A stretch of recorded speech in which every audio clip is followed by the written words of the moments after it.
I'm Beth Cochran. I am a teacher, or have been a teacher for special needs children and adults for years. I have my BS degree, my master's degree, and about half of my doctorate.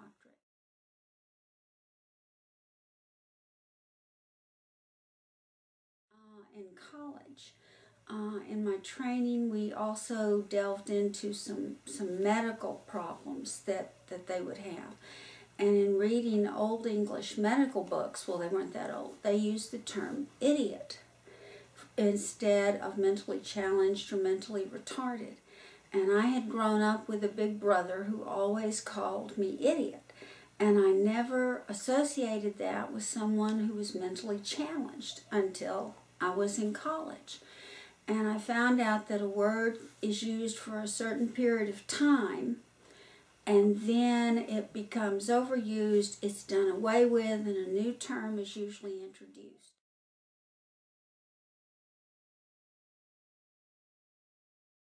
I want each one of them to feel that they are important, that they have a place in this world, that what they do matters. It's important that everyone feel that way. When I was teaching school, my worst days were ones that I would come home, and on the way home I'd think, you know, I didn't do anything today that matters. I just completely blew it, you know. And my best days were days when I'd drive home and think, man, I should have to pay them for this job. This is so much fun. I'm having a great time. Of course, I never offered to do that. But I want them to feel that they have an importance in this world, and they do. Everybody does.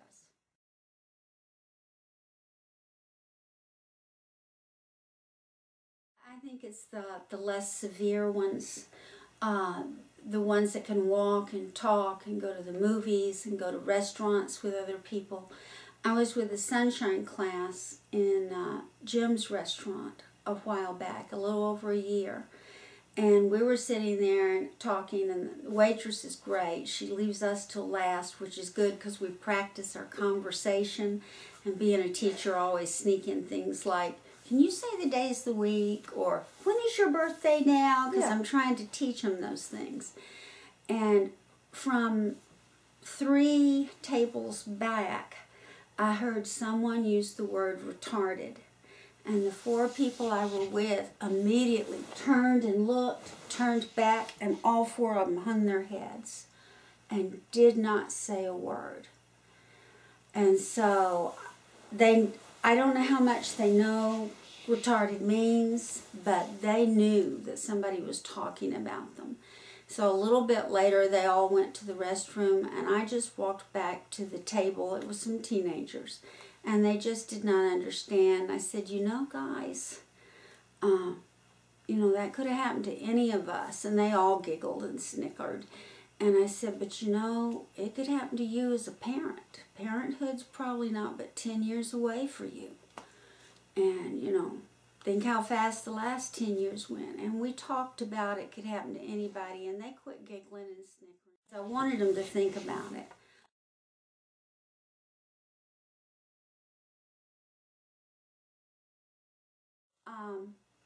When my daughter was in high school, which has been 15 years ago, I got a phone call one day from the principal, and she was never the kind of kid that got in trouble or anything.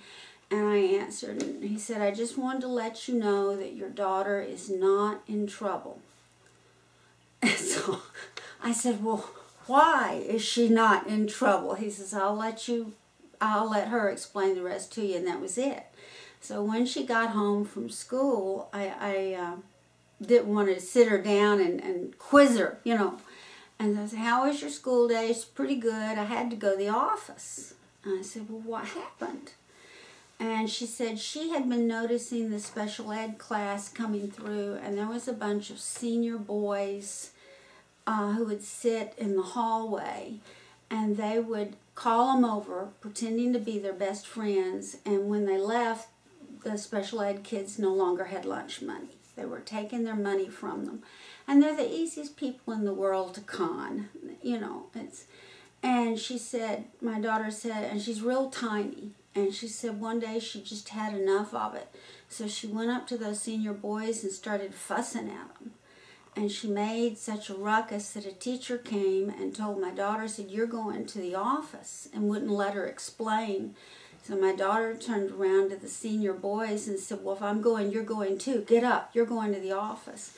And, well, the principal did tell me that when my daughter walked in his office with all these boys following her, that she looked at him and said, "You better do something about this. This is serious. And if you don't, I'm sorry, but I'm going to have to go to the superintendent." And so after he heard the story, he dismissed her to go on back to class or lunch or whatever. And I don't know what happened to the boys, but I was very proud of her for standing up for somebody else. We've all got to look out after each other, and there are times in everyone's life that we're vulnerable. I was in the store last month, and there was a deaf man and woman in there, and they were trying to ask the sales lady for something in green, a green shirt, I think it was. And she turned around with her back to them, and the store wasn't full. I mean, there was a few customers, but it wasn't like it was packed. And she said to another salesperson who was doing nothing, that I could tell, said, "Oh, I hate waiting on these people. They're so picky." And so, and she, you know, they were trying to write her notes, and she'd say, "I don't want to read that. Just point to what you want." So I still remember enough of my sign language that I signed to them, "What is it you're trying to buy?" and this sort of thing. And then I turned my back on them. And I told the lady, I said, "If you don't wait on these people properly, I'm going to your manager. And then I'm going up the scale till I get to the head person of this company." And I said, "They're looking for a green shirt. You both can go help them." And they did. And I was really kind of ugly, but I think there are times that you kick over the changing tables and be ugly. But she knew what she was doing. She knew she was being ugly to them, and she knew enough to turn her back so they couldn't read her lips. And that just infuriated me. That could be her, that could be one of her children, that could be a grandchild that isn't born yet. And, you know, she would not stand if anybody treated her family members that way. And these people who are perfectly smart, perfectly capable of running their own lives, they just couldn't hear, which is a major thing. I don't mean to make it little, but she was setting it up to make fun of them, you know. And if I went in a store and the sales lady said something about me, I'd leave.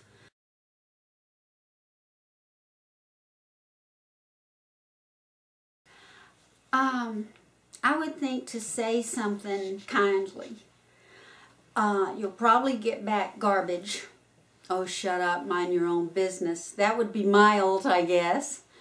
But if you say something, even if they disagree with you, later on they will sit down and think about it.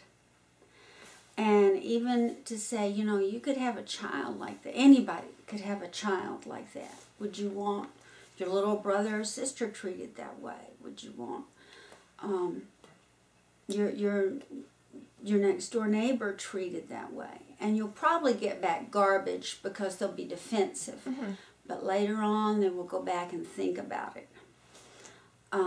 It's hard to say things to people where you're telling them, like the word retarded. It was a medical term initially. And when I was teaching 6th and 7th graders, that was it. Don't ever say that word. I don't want to hear it. That sort of, and every now and then it would pop out, and the kids were like, you know, "Oh my gosh, I said it." And say, "I heard something. I don't want to know who said it," even though I pretty well know who said it. I know your voice, but I knew I was asking something different of them than any other teacher or anything else. But it really grated on me. They were doing an experiment at a university about prisons, and half of the students were assigned to be prisoners, the other half were assigned to be guards.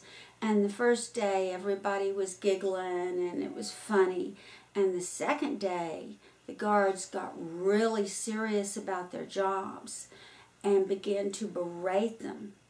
And the third day, they had to stop the experiment because they found that people who have power, unless it's in check and controlled power, will go to the extreme. And that's what was happening. And these weren't bad college students. These were normal people, because teachers are in power. You have the power to do things, and especially teachers of special needs kids. Many of them can't talk. They can't defend themselves. Also, special needs adults, they don't know how to defend themselves.